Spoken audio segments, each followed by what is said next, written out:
Halo, apa kabar? Saatnya Anda menyimak berita Makassar bersama saya, Agi Kurniasandi. Sejumlah berita menarik akan kami sajikan untuk Anda dan berikut 3 berita utama hari ini. Seorang guru pondok pesantren di Kabupaten Maros diduga mencabuli 20 santriwati.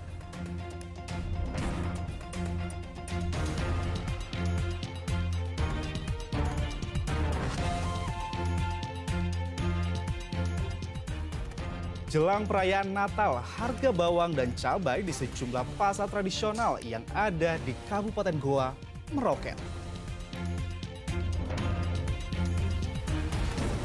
Puluhan mahasiswa dan pemuda pemerhati demokrasi mendesak Bawaslu Sulsel memproses paslon yang diduga terlibat politik uang.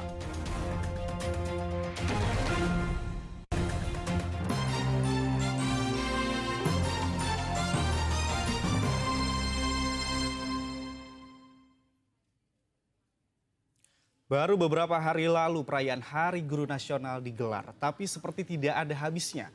Kasus kejahatan yang dilakukan sejumlah guru tak bertanggung jawab terus bermunculan.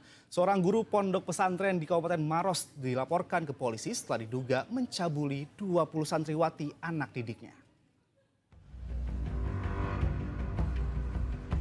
AH 40 tahun seorang guru di salah satu pondok pesantren di Kabupaten Maros menjalani pemeriksaan di Unit Perlindungan Perempuan dan Anak Satreskrim Polres Maros Rabu sore.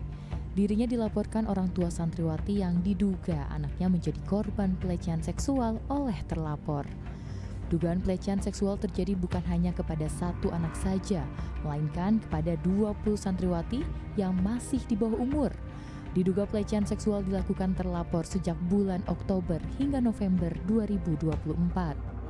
Modusnya dengan cara mengumpulkan hafalan. Jadi setiap siswa itu dipanggil untuk mengumpulkan hafalan. Dan ketika mengumpulkan hafalan itu,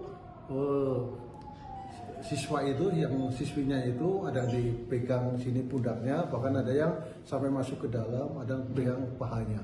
Artinya? Jika terbukti bersalah, guru ponpes itu akan dijerat pasal Undang-Undang Perlindungan Anak dengan ancaman 15 tahun penjara. Raisabu melaporkan dari Kabupaten Maros.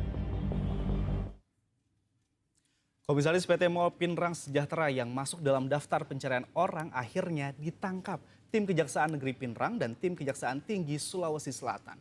Penangkapan terkait kasus dugaan korupsi pengelolaan gedung Mall Pinrang senilai lebih dari 1,2 miliar rupiah.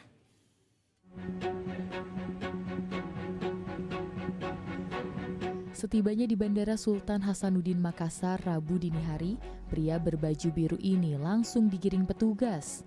Pria berinisial HB, 59 tahun yang merupakan DPO kasus dugaan korupsi pengelolaan gedung Mall Pinrang senilai 1,2 miliar rupiah lebih ditangkap di Bekasi, Jawa Barat.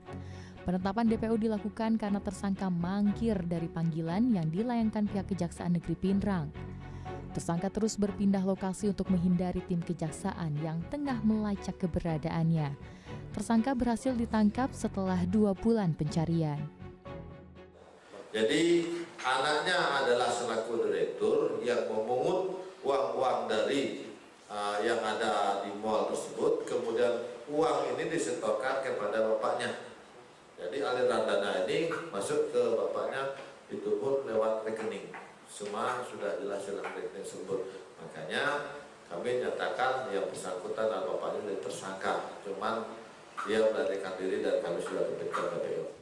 Dalam dugaan korupsi itu, HB berperan menyimpan sewa gedung mall sejak 2017 hingga tahun 2024. Uang sewa mall dari pedagang tidak diserahkan kepada pihak pemerintah daerah Kabupaten Pinrang sebagai pihak pemberi sewa gedung mall kepada HB. Suadi Gatang melaporkan dari Kabupaten Pinrang. Jelang perayaan Natal, harga bawang dan cabai di sejumlah pasar tradisional yang ada di Kabupaten Goa meroket. Kenaikan dipicu kurangnya pasokan dari distributor akibat musim hujan, sementara permintaan konsumen yang terus meningkat.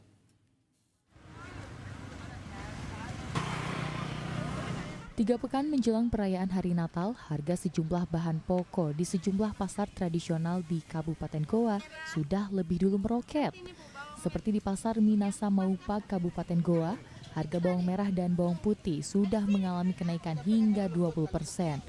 Bawang merah dan bawang putih yang biasa dijual dengan harga Rp37.000 per kilo, kini naik menjadi Rp45.000 per kilonya. Hal serupa juga terjadi pada tomat. Dari harga Rp5.000 per kilo, kini harga tomat naik menjadi Rp10.000 per kilonya. Cabai juga tak ingin ketinggalan. Sebelumnya dijual dengan harga Rp15.000 per kilo, kini naik menjadi Rp25.000 per kilogram. Kenaikan itu terus terjadi sejak awal Desember 2024. Meskipun harganya naik, permintaan pun terus meningkat. Ya karena mau Natal, mau tahun baru. Mau tahun baru. Iya. Itu memang terjadi setiap tahunnya. Iya, pas memang pemakaian. Itu didapatkan dari mana? Kadang di pasar sama langganan, tapi biasa juga kalau poso itu mie yang kena mahal. Itu memang dari distributor yang naik harganya. kena efek cuaca, hujan atau apa hasil panen. Iya, begitu juga. Oh, itu juga salah satu pemicunya. Iya. Diperkirakan harga sembako akan terus mengalami kenaikan hingga memasuki perayaan tahun baru. Masyarakat berharap pemerintah bisa turun tangan agar harga bisa kembali stabil. Andi Muhammad Sadi melaporkan dari Kabupaten Goa. Memasuki puncak musim penghujan, Badan Penanggulangan Bencana Daerah atau BPBD Kabupaten Maros melakukan berbagai antisipasi. Salah satunya dengan membentuk tim khusus penanganan bencana dan membentuk posko siaga bencana yang siap melayani 24 jam. Badan Meteorologi, Klimatologi, dan Geofisika atau BMKG memperkirakan puncak musim hujan akan terjadi pada pekan ketiga Desember hingga akhir Januari 2025. Melihat hal tersebut, BPBD Kabupaten Maros mulai mempersiapkan langkah-langkah antisipasi. Salah satunya dengan membentuk tim khusus penanganan bencana dan membuka posko siaga bencana yang siap melayani 24 jam. Langkah ini diambil untuk mengantisipasi kemungkinan terjadinya bencana seperti banjir dan tanah longsor. Bertempat di kantor BPBD Kabupaten Maros, posko siaga bencana banjir, sehingga setiap saat selama 24 jam anggota kami siap menerima laporan apabila ada hal-hal yang dibutuhkan oleh masyarakat, baik itu terkait menyangkut bencana banjir ataupun kebencanaan yang lain. Pemetaan wilayah rawan bencana khususnya banjir tetap mengacu pada peta yang telah ada sebelumnya, di mana Kecamatan Turikale, Tompo Bulu, Maros Baru, Marusu, dan Camba adalah wilayah yang paling beresiko dilanda bencana banjir. Raisa Abu melaporkan dari Kabupaten Maros.